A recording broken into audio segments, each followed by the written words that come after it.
여호와께서 내 음성과 내 간구를 들으심으로 내가 그를 사랑하는도다. 그의 귀를 내게 기울이셨으므로 내가 평생에 기도하리로다. 사망의 줄이 나를 두르고 수월의 고통이 내게 이름으로 내가 환난과 슬픔을 만났을 때에 내가 여호와의 이름으로 기도하기를, 여호와여, 주께 구하오니 내 영혼을 건지소서 하였도다. 여호와는 은혜로우시며 의로우시며 우리 하나님은 긍휼이 많으시도다. 여호와께서는 순진한 자를 지키시나니 내가 어려울 때에 나를 구원하셨도다. 내 영혼아, 내 평안함으로 돌아갈지어다. 여호와께서 너를 후대하심이로다. 주께서 내 영혼을 사망에서, 내 눈을 눈물에서, 내 발을 넘어짐에서 건지셨나이다. 내가 생명이 있는 땅에서 여호와 앞에 행하리로다. 내가 크게 고통을 당하였다고 말할 때에도 나는 믿었도다. 내가 놀라서 이르기를 모든 사람이 거짓말쟁이라 하였도다. 내게 주신 모든 은혜를 내가 여호와께 무엇으로 보답할까? 내가 구원의 잔을 들고 여호와의 이름을 부르며 여호와의 모든 백성 앞에서 나는 나의 서원을 여호와께 갚으리로다. 그의 경건한 자들의 죽음은 여호와께서 보시기에 귀중한 것이로다. 여호와여, 나는 진실로 주의 종이요 주의 여종의 아들, 곧 주의 종이라 주께서 나의 결박을 푸셨나이다. 내가 주께 감사제를 드리고 여호와의 이름을 부르리이다. 내가 여호와께 서원한 것을 그의 모든 백성이 보는 앞에서 내가 지키리로다. 예루살렘아, 내 한가운데에서 곧 여호와의 성전들에서 지키리로다. 할렐루야. Everyday Sunday, 우리의 매일 썬데이로 세팅하라. 할렐루야. 모든 성도님들이 하나님과 더 깊은 사랑에 들어가시길 주님의 이름으로 축원합니다. 여러분, 그 비포 선셋이라는 영화를 아시나요? 이 영화는요, 거의 한 90% 이상이 한 남자와 한 여자가 대화하는 장면으로 이루어져 있습니다. 진짜 영화가 처음부터 끝까지 대화만 하거든요. 주인공인 셀린느와 제시가 어느 날 우연히 열차에서 만나서 대화를 시작하는데 그때부터 계속 대화합니다. 소설 이야기도 했다가 평소 가치관을 두고 논쟁하기도 했다가 그러다가 또 막 싸우기도 하는데요. 근데 이 영화의 묘미는요, 이 두 사람의 이 대화의 밀도가 점점 짙어져가는 과정을 너무 잘 묘사하고 있는 거예요. 그리고 그와 동시에 이 두 사람의 사랑도 함께 깊어져가는 과정을 너무 잘 보여주는 영화입니다. 그러니까 대화의 밀도가 사랑을 깊어져가게 한다는 사실을 우리에게 보여주는 거죠. 저도 이 대화와 사랑의 상관관계에 매우 공감합니다. 지금 저는 저의 아내와 결혼을 결심하게 된 가장 큰 이유가 바로 이 대화의 밀도였습니다. 이 사람보다 더 깊이 대화할 수 있는 사람을 세상에서 다시 만날 수 없겠다는 확신이 들었을 때 결혼을 해야겠다고 결심했거든요. 근데 저의 아내도 저와 똑같은 생각을 했더라고요. 그러니까 대화의 밀도가 사랑으로 이어진 거죠. 이처럼 존재와 존재 사이에 일어나는 밀도 높은 대화는 동시에 깊은 사랑으로 이어지게 되는데요. 오늘 시편 기자의 고백도 그것을 보여주고 있습니다. 1절에 보면 이렇게 기록하고 있죠. 여호와께서 내 음성과 내 간구를 들으심으로 내가 그를 사랑하는도다. 시인은 지금 자신이 하나님을 사랑하게 된 이유를 설명하고 있습니다. 그 이유는 그분이 나의 음성과 간구를 들으셨기 때문이라고 말하죠. 그리고 이어서 그는 하나님과 사랑이 깊어져가는 과정을 이 시에서 표현하고 있는데요. 이 모든 사랑의 시작, 사랑이 깊어지는 과정의 첫 번째 단계는 바로 하나님과의 대화였습니다. 우리는 늘 바로 이 대화로부터, 정확히는 하나님께서 나의 기도와 간구를 들으신다는 확신에서부터 사랑이 시작됩니다. 내가 하는 모든 말, 내가 하는 모든 기도, 사실 하나님이 듣지 않으실 것이라고 생각하며 살다가 어느 날 하나님이 나의 기도를 듣고 계신다는 것을 깨달으면 우리는 그때부터 이분을 사랑하지 않을 수 없게 됩니다. 하나님이 내 이야기를 들으시는데 그것보다 설레는 대화 상대가 또 어디 있겠습니까?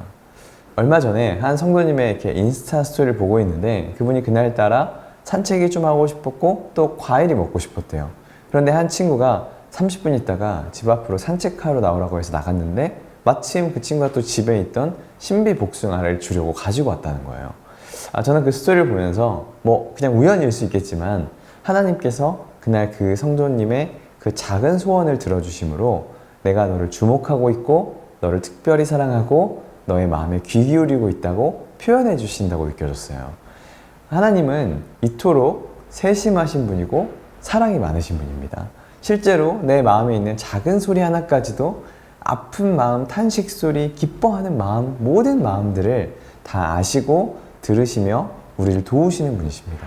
그러니 이런 좋으신 하나님을 우리가 어떻게 사랑하지 않을 수 있겠습니까?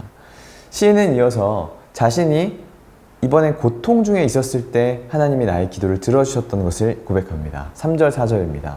사망의 줄이 나를 두르고 스올의 고통이 내게 이름으로 내가 환난과 슬픔을 만났을 때에 내가 여호와의 이름으로 기도하기를 여호와여 주께 구하오니 내 영혼을 건지소서 하였도다. 이 시인에게는 정말 고통스러운 순간이 있었던 것 같아요. 마치 죽을 것 같은 순간이에요. 여러분 죽을 것 같이 힘들어 본 적 있으세요? 살다 보면 와 진짜 이러다가 나 죽을 수도 있겠다. 또는 와 이렇게 힘들게 사느니 차라리 죽는 게 낫겠다. 그냥 먼지처럼 사라지고 싶다. 이런 느낌이 들 정도로 엄청난 고통이 막 밀려올 때가 있죠. 그런데 이럴 때는요, 뭐 어떤 사람의 위로도 마음에 전혀 와닿지가 않습니다. 세상에 내 마음을 이해해 줄 수 있는 사람 아무도 없어. 이건 나만 겪는 고통이야 라는 생각에 휩싸이게 되죠. 그런데요, 아무도 이해할 수 없지만 놀랍게도 하나님은 어떤 순간에도 우리의 기도를 들으시고 가장 잘 이해하시는 분이십니다. 사실 나 자신보다도 내 마음을 더 잘 아시는 분이 바로 우리 하나님이시죠. 사랑하는 성도 여러분, 대체 이 하나님이 우리 마음에 이토록 관심을 가지셔야 하는 이유가 무엇입니까? 창조자, 우주의 창조자이시며 만군의 여호와이신 하나님께서 우리에게 신비복숭아까지 챙겨주셔야 하는 이유가 대체 뭔가요? 사랑의 깊어짐, 더욱 깊은 사랑의 관계, 하나님은 이것을 원하시고 그래서 우리의 기도를 들으시고 우리와 대화를 시도하십니다. 그러니 여러분 하나님과 더 많이 대화하십시오. 더 깊이 기도하십시오. 어려움 중에 있다면 주여 내 영혼을 건지소서 이 시인의 고백처럼 하나님께 나아가 보십시오. 하나님이 그런 나의 마음을 너무 잘 아시고 나를 더 깊은 사랑의 자리로 초대해 주실 줄로 믿습니다. 하나님과의 사랑이 깊어지는 두 번째 단계는 바로 하나님에 대한 자랑입니다. 인간은 본래 매우 이기적이고 자기중심적인 존재입니다. 그래서 우리는 주로 자기 자신과 관련된 무언가만을 자랑하죠. 절대 타인의 무언가를 자랑해 주진 않습니다. 그런데요, 신기하게도 사랑을 하게 되면 그 자기중심적이던 인간이 타인을 자랑하기 시작합니다. 이 부모님들을 생각해 보면 쉽습니다. 이제 태어난 지 얼마 안 돼서 말을 하나도 못하던 아기가요, 어느 날 입이 터져서 말을 하기 시작하면요, 부모님들, 사실 이거 할머니, 할아버지들이 더 심합니다. 그거를 그렇게 사람들에게 자랑하고 싶어 해요. 우리 손자가 말을 너무 잘한다. 그런데 사실 할아버지가 말 더 잘하시거든요. 언어 능력으로 자랑하자면 할아버지가 훨씬 네이티브 스피커죠. 그런데 그 어느란 말도 자랑하고 싶어지는 거예요. 왜죠? 너무 사랑하니까요. 이처럼 사랑을 하게 되면 그 대상의 어떤 점을 자꾸 자랑하게 됩니다. 그리고 이 시편의 기자의 상태가 지금 그런 거예요. 5절입니다. 여호와는 은혜로우시며 의로우시며 우리 하나님은 긍휼이 많으시도다. 지금 시인은 하나님의 성품을 자랑하고 있습니다. 왜요? 하나님을 사랑하기 때문에요. 자랑하지 않고는 견딜 수 없는 사랑의 상태에 있는 겁니다. 저는 이 자랑을 통한 사랑이 가장 많이 느껴지는 통로는요, 찬송가라고 생각해요. 종종 이 찬송가의 가사들을 듣다 보면 이게 다 하나님을 자랑하는 내용이잖아요. 그런데 그 고백에서 엄청난 사랑이 느껴지는 거죠. 제가 20대 때 부르기만 하면 눈물이 쏟아졌던 찬송가가 있었는데요. 바로 찬송가 304장, 크신 하나님의 사랑이라는 곡이에요. 그 중에서도 저는 이 3절 가사가 눈물 버튼인데요. 찬양이 이렇습니다. 하늘을 두루마리 삼고 바다를 먹물 삼아도 그 크신 하나님의 사랑 다 기록할 수 없겠네. 하나님의 크신 사랑 그 어찌 닿았을까. 저 하늘 높이 쌓아도 채우지 못하리. 저는 이 가사를 묵상하면 이 기자가 하나님의 사랑이 너무 좋아서 기록을 해보고 싶은데 또 너무 많아서 기록할 수 없다는 고백을 하는 겁니다. 그래서 하늘을 캔버스로 생각하고 바다를 잉크로 써봐도 다 기록할 수 없을 만큼 그 하나님의 사랑이 너무 많고 크다는 고백을 하는 거죠. 이 하나님의 사랑을 자랑하고 싶은 그 커다란 마음이 느껴지지 않으시나요? 이처럼 사랑은 이 자랑으로 그리고 찬양으로 증명이 됩니다. 사랑하는 포대의 성도 여러분, 이 하나님에 대한 자랑이 여러분 안에 가득하시기를 주님의 이름으로 축복합니다. 하나님 더욱 깊이 사랑함으로 그분을 자랑하지 않고는 견딜 수 없는 영적 상태, 그 찬양의 기쁨을, 그 사랑의 깊이감을 오늘 하루 가득 누리는 우리 모든 성도님 되시기를 주님의 이름으로 축복합니다. 하나님과 사랑이 깊어지는 세 번째 단계는 바로 평안입니다. 7절을 보면 시편 기자는 자기 영혼에게 이렇게 선포합니다. 내 영혼아 내 평안함으로 돌아갈지어다. 여호와께서 너를 후대하심이로다. 주께서 내 영혼을 사망에서 내 눈을 눈물에서 내 발을 넘어짐에서 건지셨나이다.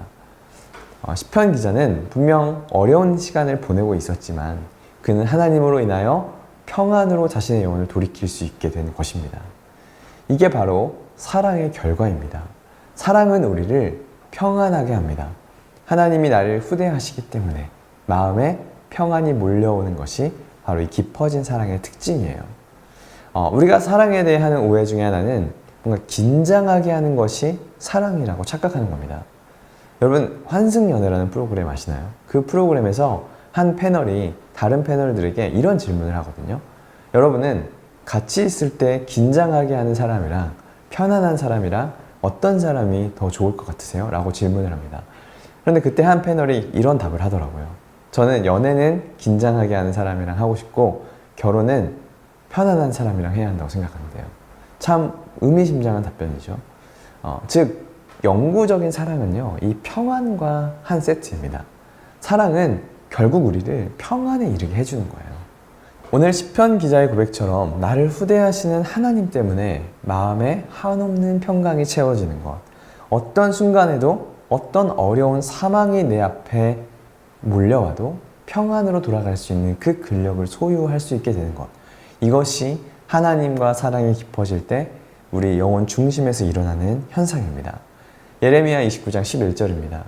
여호와의 말씀이니라 너희를 향한 나의 생각을 내가 아나니 평안이요 재앙이 아니니라 너희에게 미래와 희망을 주는 것이니라. 사랑하는 여러분, 평안하십시오. 어떤 상황에서도 사랑 안에서 평안으로 돌아가십시오. 하나님을 향한 그 사랑으로 인하여 하늘의 평강이 여러분 안에 가득 채워지기를 주님의 이름으로 축복합니다. 마지막 하나님과의 사랑이 깊어지는 네 번째 단계는 바로 보답하고 싶은 마음입니다. 우리도 사랑에 빠지면요, 그 대상에게 자꾸 뭔가 해주고 싶잖아요. 저희 처갓집에는 그 아내가 데려온 강아지가 한 마리 있거든요. 지금은 이 장인어른과 장모님이 키우고 계시는데 한 번씩 이 처갓집에 갈 때면 저와 제 아내는 그 귀여운 강아지를 볼 생각에 너무 설레는 마음으로 갑니다. 그런데 저와 제 아내에게는 큰 차이가 하나 있어요. 뭐냐면 저는 강아지를 보러 갈 때 그냥 가는데 아내는 꼭 강아지 간식을 사가는 거예요. 저는 여기서 늘 이 사랑의 차이를 느낍니다. 저는 이 강아지를 통해서 그냥 내가 기분 좋기를 기대하거든요. 그런데 제 아내는 강아지에게 좋은 기분을 선물하고 싶어 하는 거죠. 누가 더 강아지를 사랑하는 걸까요? 그런데 하나님과의 관계에서 이 사랑도 마찬가지입니다. 12절에서 시편 기자는 이렇게 고백합니다. 내게 주신 모든 은혜를 내가 여호와께 무엇으로 보답할까? 그는 하나님께 무언가를 보답하고 싶어 해요. 이게 깊어진 사랑의 특징인 거죠. 그리고 13절 이후에는 그가 드려야 할 것들을 추려봅니다. 13절에서는 여호와의 이름을 부른다고 말하는데 이것은 예배를 드린다는 의미입니다. 그리고 14절에서는 그는 서원을 갚기로 결단하고요. 마지막 17절에서는 감사제를 드리겠다고 고백하죠. 감사를 드리는 겁니다. 그러니까 시편 기자는 그렇게 계속 주님께 드릴 수 있는 것들 찾고 있습니다. 왜냐하면 사랑하기 때문에요. 즉 하나님을 향한 사랑의 깊이는 결국 그분을 향해 나의 것을 내어드리는 것으로 완성이 되는 거죠. 그분을 위해 내 전부를 드려 예배하고 그분께 내 소유까지 내어드리는 것이 바로 이 깊어진 사랑의 특징입니다. 여러분, 마리아를 한번 생각해 보세요. 마리아는 예수님을 너무 사랑해서 어떻게 했나요? 향유 옥합을 깨뜨리지 않고는 견딜 수 없었죠. 하지만 사랑이 없었던 유다는 그게 너무 아까웠습니다. 그리고 그렇게 마리아가 예수님께 향유 옥합을 내어드렸을 때 예수님은 그런 마리아를 더욱 사랑하셔서 그녀를 위해 이제 자기 자신의 목숨까지도 내어주셨죠. 이것이 바로 사랑의 선순환입니다. 사랑은 결국 우리 전부를 이렇게 내어드리는 것으로 완성이 되는 거예요. 그리고 우리가 그렇게 사랑하기 이전에 사실 하나님께서 우리에게 자기 자신을 먼저 내어주셨죠. 저는 저와 여러분 모두가 이 하나님과 모든 것을 서로에게 내어주는 이 사랑의 순환 관계 속에 들어가기를 소망하고 꿈꿉니다. 그것이 우리에게 얼마나 큰 축복이고 은혜인지 몰라요. 하나님 편에서 보면 너무 큰 손해잖아요, 사실. 그런데 우리 편에서 보면 너무 말도 안 되는 큰 수혜이죠. 그런데 우리가 주님을 사랑하지 않고 아까워해야 할 이유가 무엇인가요? 이 하나님과의 이 수지 맞은 사랑의 관계가 저와 우리 모든 성도님들의 것이 되기를 주님의 이름으로 진심으로 축복합니다. 그렇게 하나님과의 이 깊은 사랑으로 더욱 들어가는 우리 모든 성도님 되시기를, 그런 한 주가 되시기를 주님의 이름으로 축복하고 바라며 제가 기도하고 오늘 말씀을 마치도록 하겠습니다. 사랑하는 주님, 우리가 주님을 사랑하는 그 기쁨을 빼앗기지 않기를 원합니다. 우리를 먼저 사랑하신 그 하나님과 더 긴밀하게 대화하는 오늘 하루가 되게 하시고 그 사랑 안에서 더욱 하나님을 자랑하는 기쁨을 누리게 하시며 그 사랑으로 인하여 어떤 역경과 힘듦, 죽을 것 같은 현실 속에서도 놀라운 평강이 우리 중심에 흐를 수 있게 하여 주시옵소서. 더 나아가 주님께 우리의 모든 것을 기꺼이 바칠 수 있는 그 사랑, 내 전부를 드리는 그 사랑이 우리 마음 안에 피어나게 하셔서 주님과 사랑을 나누는 이 수지 맞은 인생이 우리의 것이 되게 하여 주시옵소서. 주님께 오늘 하루 다른 어떤 것보다 사랑의 노래를 올려드리기 원합니다. 우리의 사랑을 받아주시고 우리에게 또한 사랑을 부어주시옵소서. 사랑이 크신, 사랑이 많으신, 그래서 죽기까지 우리를 사랑하신 사랑의 주 예수 그리스도의 이름으로 기도드립니다. 아멘.